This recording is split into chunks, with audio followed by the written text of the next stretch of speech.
Okay, so now we're going to take a look at some of the muscles of the thoracic wall. So first of all, we'll take a look at some of the muscles which attach to the thoracic cage, and then we'll look at some of the smaller muscles which lie between the ribs and the intercostal spaces. So outside the rib cage, we've got three muscles really. We've got the serratus anterior, which you can see laterally and anteriorly here. And then at the back we've got the serratus posterior, and we've got a superior and inferior muscle.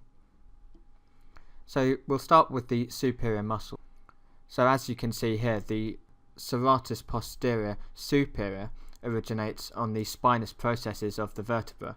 So it originates from C7 to T3 on the spinous processes, and it inserts on the upper borders of the second to fifth ribs. So if I just remove the scapula there and just temporarily remove the serratus anterior, you can see the insertion point of this muscle on the ribs. So this muscle is innervated by the corresponding intercostal nerves. So it attaches to the second to fifth ribs, and it's innervated by the second to fifth intercostal nerves, and its function is to elevate the ribs. So you can imagine if it contracts, the angle of the muscles indicates that it's going to pull the rib cage upwards and elevate the ribs. So this assists in inspiration. So just taking a look a bit lower down at the serratus posterior inferior, and this muscle originates from the spinous processes of T11 to L2, and it inserts on the lower ribs, so ribs 9 to 12. And again, it's innervated by corresponding intercostal nerves, so the intercostal nerves which come from T9 to T12, and its function is opposite to the superior serratus posterior. So it depresses the lower ribs, and this helps in forced expiration. So coming back round to the front, you can see the serratus anterior muscle here on either side, and this muscle originates on the upper ribs. So it originates from the first 8 to 9 ribs, and it inserts on the medial border of the scapula, on the costal surface, medially on the scapula. So I've just isolated this muscle on the skeleton here, and you can see the medial border of the scapula here, and the costal surface of the scapula is the anterior surface of the scapula, which lies close to the rib cage. So the serratus anterior originates on the medial side of the scapula on its costal surface. So this muscle is innervated by the long thoracic nerve, and its function is to protract and to stabilize the scapula.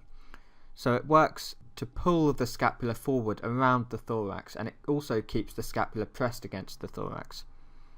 So now we're going to take a look at some of the muscles that lie in the intercostal spaces. So you've got three muscles, three layers of muscles that lie in this intercostal space.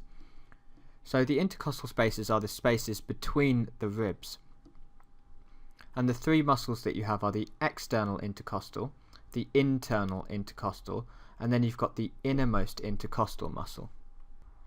So that's from superficial to deep. So it's useful to know the orientation of the muscle fibers of these three layers. So the external intercostal muscle has fibers which are oriented inferiorly and medially. So the external oblique fibers run like this, so towards the midline and inferiorly. And what's particularly interesting about this muscle is that anteriorly, where it's about to meet the sternum, it doesn't continue as muscle, but it forms this aponeurosis called the external intercostal membrane, and this aponeurosis connects it to the sternum. So it's got a little sheet of aponeurosis called the external intercostal membrane. So underneath the external intercostal muscle, you've got the internal intercostal muscle, and these fibers are oriented in the opposite direction. So they're oriented in superior direction and medial direction. So they're like this. And this doesn't have the aponeurosis which connects it to the sternum. And deep to the internal intercostal muscle, when you remove the internal intercostal muscle layer, you see the innermost intercostal muscle layer. And these fibres are oriented in the same direction as the internal intercostal muscle, so superiorly and medially. So the way to remember the orientation of these fibres is with a simple mnemonic, which is the same as the mnemonic I used in the anterior abdominal wall muscles tutorial. So hands in pockets and hands on tits. So if I just draw some hands which are in pockets, pretty crappy drawing, but it's the best I can do, unfortunately. So this is the forearm and this is the hand, and this is the sort of angle your forearms would be if they were in your pockets. So pockets has the letter E in it, so this is the direction the external intercostal muscles would be oriented. And if your hands are on your tits, so another pair of badly drawn hands, then the muscle fibres, your forearms would be angled upwards and inwards in the same direction as the internal intercostal. So tits has the letter I in it, so the internal intercostal muscles are oriented in the supero-medial direction, the same as the angle of your forearms. So those are the three layers of intercostal muscles, and underneath the innermost intercostal muscle you've got the endothoracic fascia, which separates the intercostal muscles from the underlying pleural cavity containing the lungs. So underneath the endothoracic fascia you've got the parietal pleura, then the visceral pleura, and finally you've got the lung. So in terms of the actions of these muscles, the external intercostal muscle is important in inspiration, whereas the internal intercostal muscle is important in expiration. And the innermost intercostal acts with the internal intercostal muscle. So remember, they have the fibres oriented in the same direction, so the muscle actions are similar, so they're active during expiration. And these three muscles are innervated by the associated intercostal nerves, so the intercostal nerves from T1 to T11. So I've removed the muscles from this model, and I want to point out something that's quite important. So between the internal intercostal muscle and the innermost intercostal muscles, you've got a neurovascular bundle. So you've got the intercostal vein, artery and nerve, which lie in the subcostal groove underneath the rib. So if I just show you this skeleton model again, we're just going to rotate round to the back, and if I just zoom in a little bit on this rib cage, I can show you the subcostal groove. So at the inferior margin of the rib you've got this little groove at this sort of level, and you've got this neurovascular bundle which runs in this subcostal groove, the costal groove. So in this groove you've got nerves, arteries and veins. So from superior to inferior you've got the vein at the top, the intercostal vein, then you've got the intercostal artery and the intercostal nerve. So the easy way to remember that is that it spells VAN, V-A-N, from superior to inferior, vein, artery, nerve. So just returning to this model, you can see those structures here. So you've got the vein, artery and nerve, but these are shown a little bit out of place as they are mostly covered by the rib and lie in the costal groove. But sometimes the lowest structure, the nerve, can lie out of the costal groove and be unprotected. So these neurovascular structures lie between the innermost and the internal intercostal muscle. So just to give you a better idea of how the structures are organised from superficial to deep, I'm just going to draw a little diagram on the side. So the first muscle you've got is the external intercostal.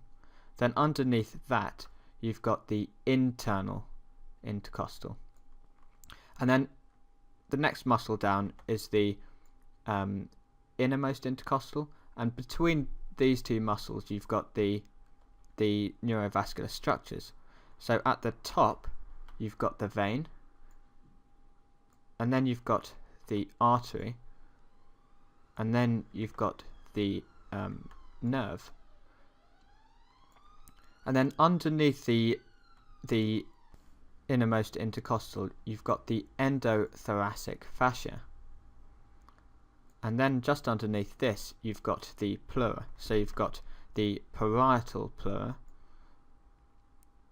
and then you've got the visceral pleura, and then you've got the lung tissue under that.